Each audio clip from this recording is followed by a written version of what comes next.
So, we've talked about how you identify a unit, and I'm going to introduce you to one of my good friends. It is Mr. Red Flag Man.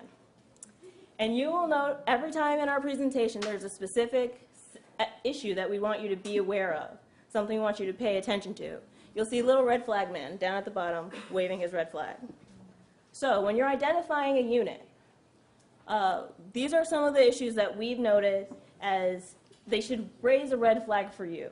They should give you pause before you apply or before you even give anyone money, specifically before you give anyone money. So do not rent any apartments sight unseen.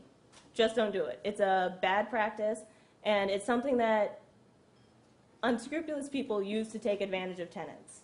They know that you want an apartment, they know that the housing market's tight, so they do these things to try and take advantage of you.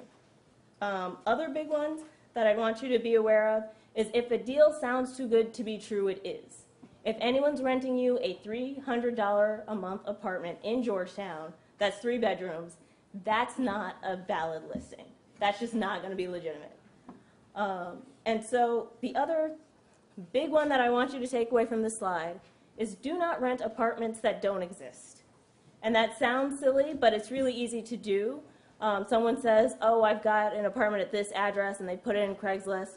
And you say, oh, that sounds nice, and it sounds reasonable for that neighborhood. But what you should do is, at the very least, just go to Google Maps, put in the address, make sure that it is a valid address and that the place actually exists that you want to rent. Moving on, verifying your unit. Now, for this slide, I want you all to know that there are 3 things that every